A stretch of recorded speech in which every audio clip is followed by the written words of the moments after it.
Tere sõbrad! Et vormistaks siis taas mõned mõtted selles olukorras, milles me kõik oleme.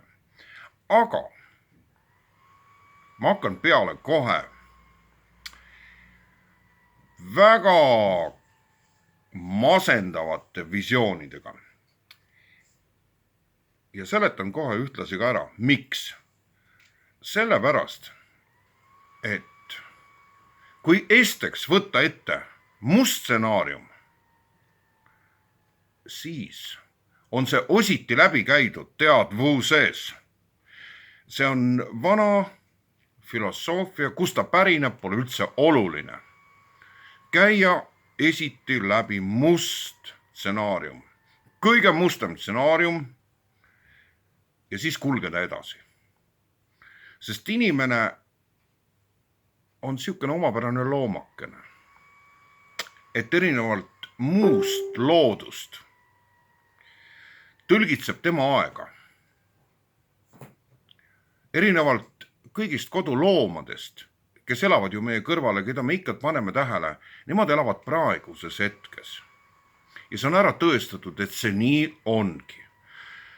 Kui nüüd keegi tahaks sellele vastu vaielda, viita ka sellele, et metsas elavad erinevad loomakesed, tajuvad küll aega, nad varuvad erinevad siis seal vastalt siilid ja karud ja kes praegu hetkel meelde tulevad, kes lähenevaks talveks panevad siiski mingid varud nii-öelda paika, et kõik oleme ju kuulnud, see on ära tõestatud, see nii on, et siil varustab ennast ja erinevad muud ka niisugused väiksed imetajad ja karud matavad seal maha igasugust kraami ja siis teavad seda kohta, pärast tulevad kraabivad üles ja järelikult nad nagu tõlgitsevad, et on ka üks mingi teine ruum tuleviku näol. Aeg, ruum tuleviku näol, et ka karu tajub seda. Aga jätame nüüd sinna paika, tõenäoliselt on tegemist muidugi instinktiga. Väga palju on instinkte, kõige lihtsam instinktivõine näide on ju kass, kes vajab kasti, sest tema peab kraapima. Kuna meil on 2 kassi ja juba mitmed aastad järjest me paneme seda hästi tähele igapäevaselt, et temal on, et kas ta siis nüüd on nii hügieenisõbralik, et ta oma asju ei toimeta siis eluruumides kuskile nurka. Klassikaliselt kõik kassid on ju vajavad kasti ja toimetavad oma asju kasti peal. Tegemist on instinktiga, mitte austusest elukeskkonna suhtes ja analüüsides, et kui ma situn nurka, siis see kõik haiseb, eks ju, ja nii edasi. Ei, tal on vaja tema liivakest ja värki ja koht ja kast ja kõik see peab olema nagu valmistatud. See on instinkt. Siin ei ole tegemist mingi mõistusliku käsiteluga. Et oi kui tark on kass, et ta analüüsib nii palju. Instinkt. Meie kanname endas neid samu instinkte, muideks juhtumisi, aga peale selle ja selle üleselt on siis nüüd see müsteerium, mis on inimesele antud ja mille peal me siis ennast muidugi tituleerime looduse krooniks ja nii edasi ja jumalikuks olevuseks, mida me kahtlematult oleme, sellepärast, sest ainult inimene on võimeline tõlgitsema, et kõik on siis loodu. Ülejäänud on, kindlasti seda ei tõlgitse, vähemalt samal kujul. Nii et must stsenaarium. Must stsenaarium saab olla ainult inimesele omane. Mis on mustast stsenaariumist rääkida?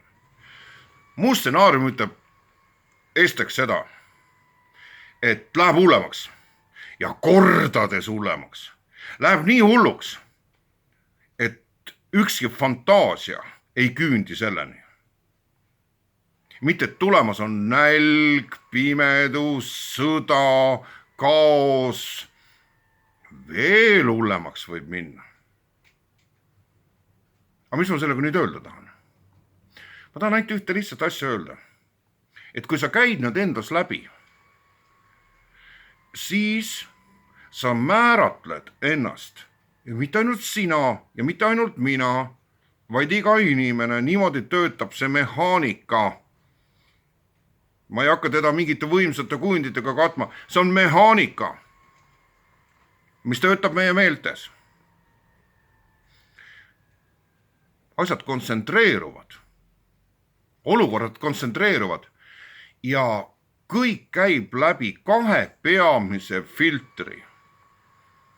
Aga mina räägin nüüd ainult sellest teisest filtrist ja selle filtri nimi on ego. Ego ja veel kord ego. Kõik, mis on seal ümber, on tegelikult teisejärguline. See kukub ära. No vaatame, mis asjad ära kukuvad. Esimesena kukuvad ära niisugused asjad nagu rahvuslus. See kaob, haitub nagu hommikune udu. Mitte mingisugust rahvuslust ei jää. Teisena vajub ära suurem tutvusringkond. Sõbrad, tuttavad, need on teisejärgulised.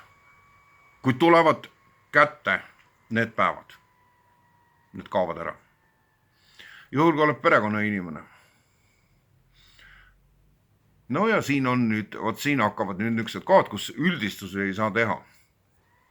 Ema instinkt, isa instinkt, need on kindlasti need, mis asetuvad nendel päevadel, asetuvad nagu kilbile.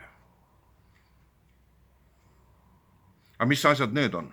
Kas need on selle kõrgema teadvuse osad või on ka need instinktid? Vot see on nüüd ma jõudsin siia kohta, mis on väga põnev. Mind ka see huvitab. Ma just viimastel päevadel olen vaadanud paari üliarmast niisugust väikest videoklippi, mis ikka sotsiaalmeedias pöörlevad ja seal on niisugused paar pildikest. Seal ikka niisugused kutsad ja kiisud ja siis niisugused väiksed ja figureerivad siis, et nende ema on ka seal läheduses ja kui hoolivalt ja ennast salgavalt nad käituvad oma poegade suhtes. No nii ilus, nii armas, nii tore on vaadata. Mis asi see on? Ma ütlen seda, see on instinkt. See on instinkt.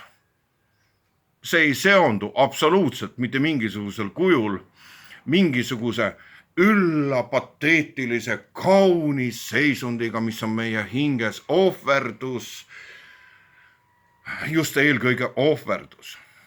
Ka see on instinkt, kanda hoolt oma poegade eest.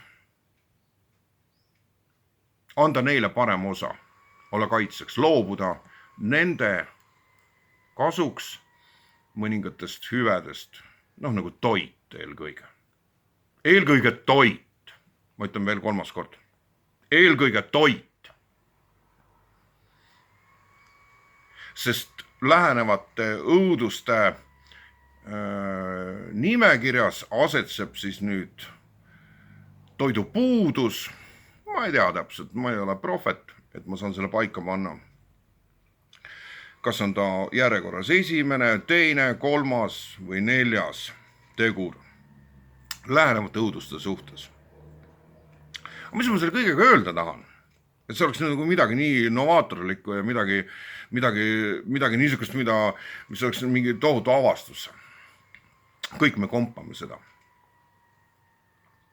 Tegelikult ma tahangi seda öelda, et see on ääretult vajalik, et see on lähenemas. Sest ainult nende sündmustel lähenedes on, ja nüüd ma räägin ainult sinuga, on sinul võimalik endaga kohtuda. Iseendaga. Ja kui need sündmused on käes, ja kui need on päevasündmused, reaalsed, kõik need õudused, mida on piisavalt rikkalikult filmi, loomingu,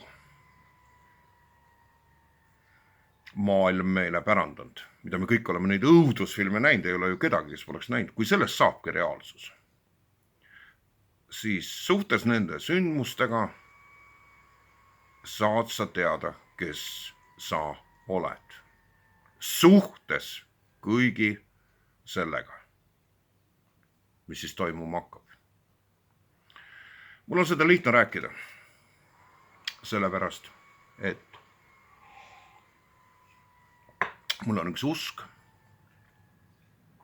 mul on üks kindel veendumus,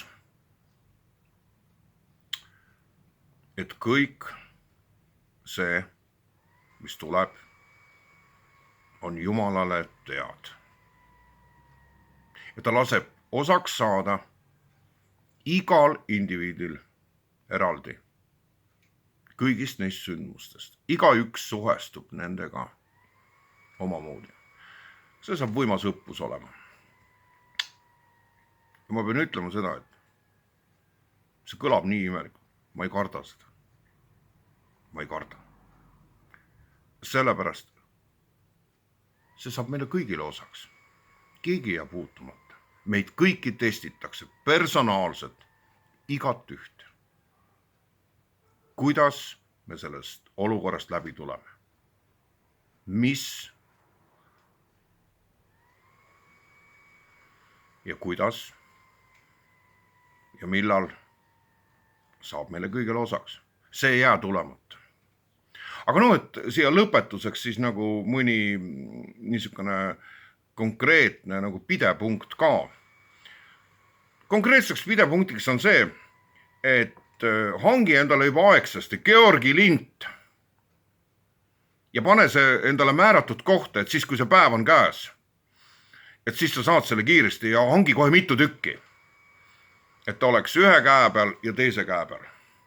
Sellepärast, et kui need sündmused kätte jõuavad, siis need, kes tulevad, kelle jaoks on Georgi lint küllaltki püha ja arvestatav indulgents, kui nad seda näevad, siis sinnapoole nad ei tulista.